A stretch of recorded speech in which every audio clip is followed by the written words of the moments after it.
हाय सचिन, हम पढ़ रहे थे NTPC group D SSC UP PAT और आने वाले एग्जाम यूपीएसआई के लिए ज्योग्राफी की सीरीज। लास्ट लेक्चर में हमने कवर किया था भारतीय मृदा, वनस्पति और वन्य जीव के बारे में। इस लेक्चर में हम कवर करेंगे भारत पृथ्वी की आंतरिक संरचना, लेक्चर 10 पृथ्वी की आंतरिक संरचना।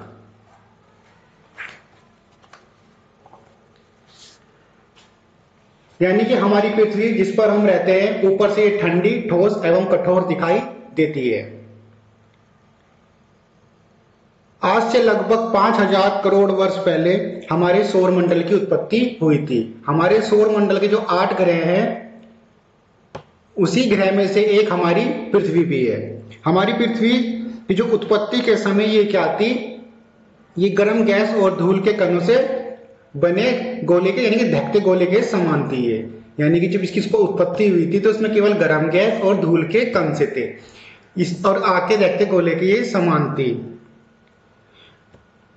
करोड़ों वर्ष बाद क्या हुआ कि पृथ्वी का जो वायुमंडल है वो वायुमंडल बना और घनघोर वर्षा उसके ऊपर हुई।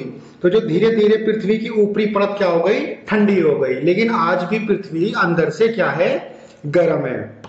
यानी कि आज से 5 अरब वर्ष पहले हमारे सौर मंडल की उत्पत्ति हुई थी और उसी सौर मंडल में 8 ग्रह हैं। उन 8 ग्रहों में से एक ग्रह हमारा पृथ्वी भी है। उत्पत्ति के जब पृथ्वी की उत्पत्ति हुई थी तो ये गर्म गैस और धूल के कणों से बने धकते गोले के समान थी। फिर क्या हुआ कि एक वायुमंडल बना और फिर वर्षा हुई। वर्षा के बाद जो ऊपरी परत है वो ठंडी हो गई, लेकिन आज भी अंदर से पृथ्वी गर्म है।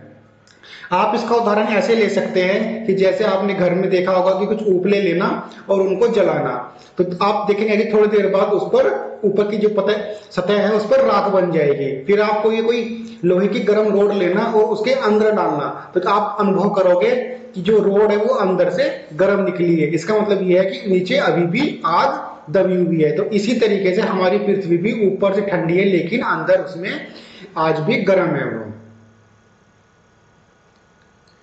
पृथ्वी की जो आंतरिक संरचना है वो इस प्रकार है। जो इसकी भारी पृष्ठ होती है, यानी कि ये जो हमारी पृथ्वी की जो आंतरिक संरचना की तुलना आप प्याज से कर सकते हैं। जैसे कि प्याज में बहुत सारी परतें पाई जाती हैं, ऐसे ही हमारी पृथ्वी की भी भिन्न भिन्न मोटाई की परतें हैं। जो सबसे ऊपरी परत होती है ये आपको दिखाई दे रही है स्काई ब्लू कलर की, इसे बोलते हैं क्रस्ट, यानी कि भूपटि बोलते हैं इसको।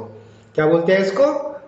भूपटि बोलते हैं। इसकी जो ये दिखाई दे रही है येलो, ये स्काई ब्लू, उसको येलो बोलते हैं। फिर उसके अंदर मेंटल होती है, फिर ये कोर, आउटर कोर होती है और फिर ये इनर कोर। यानी कि जो येलो येलो है इसका मतलब ये है कि पृथ्वी आज भी अंदर से गर्म है।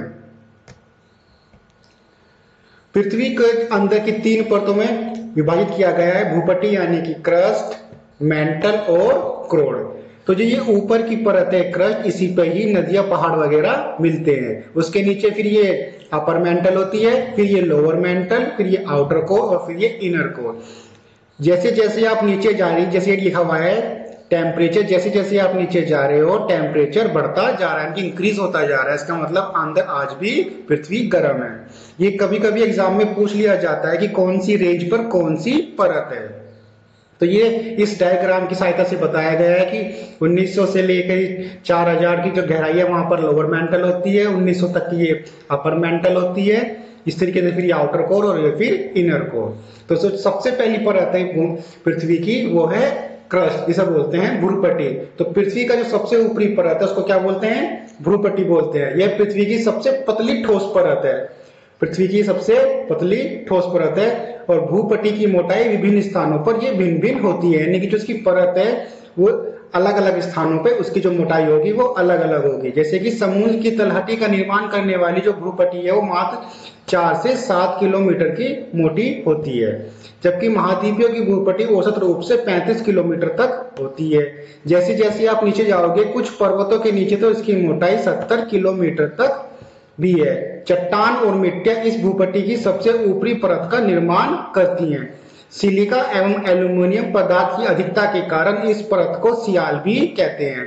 तो एग्जाम में सीधा क्वेश्चन पूछा जाता है कि सिलिका एवं एल्यूमिनियम खनिज पदार्थ किस परत पर पाए जाते हैं। तो सिलिकन और एल्यूमिनियम, याद रखना एल्यूमिनियम, तो ये कहां पाए जाएंगे? ये जो पृथ्वी की सबसे ऊपरी परत है यानी कि इसको क्रस्ट बोलते हैं, भूपटि बोलते हैं, वहां पर ये पाए जाते हैं सिलिकन एवं एल्यूमिनियम, जिसे सियाल भी कहते हैं। सियाल मतलब Si से क्या हो गया सिलिकॉन और Al से एल्यूमिनियम। तो इसको याद रखना, सियाल यानी कि सिलिकॉन और एल्यूमिनियम इसको बोलते हैं, ये पाई जाती है भूपट्टी पे। भूपट्टी की परत अलग अलग जगह पर अलग अलग होती है, 4 से 7 किलोमीटर होती है ये समुद्र पर, और महाद्वीपों पर ये 35 किलोमीटर तक की होती है, और पर्वतों के नीचे तो ये 70 किलोमीटर तक की मोटाई इसकी होती है। इसके बाद आती है मेंटल। कौन सी आती है, ये आती है मेंटल। मेंटल भी दो पार्ट में डिवाइड है, एक अपर मेंटल और एक लोअर मेंटल। भूपट्टी के नीचे एक बहुत अधिक मोटी परत पाई जाती है, यानी कि क्रस्ट से मोटी परत होगी वो, जिसे मेंटल कहते हैं। मेंटल जो है वो 2900 किलोमीटर की गहराई तक पाया जाता है। तो कभी कभी ऐसे तो क्वेश्चन आपके लेवल पर तो नहीं पूछा जाएगा, लेकिन याद करने के लिए याद कर लेना इसको कि 2900 किलोमीटर की गहराई तक पाया जाता है, उसे कहते हैं मेंटल। मेंटल जो है चट्टानों में पिघली अवस्था में होता है।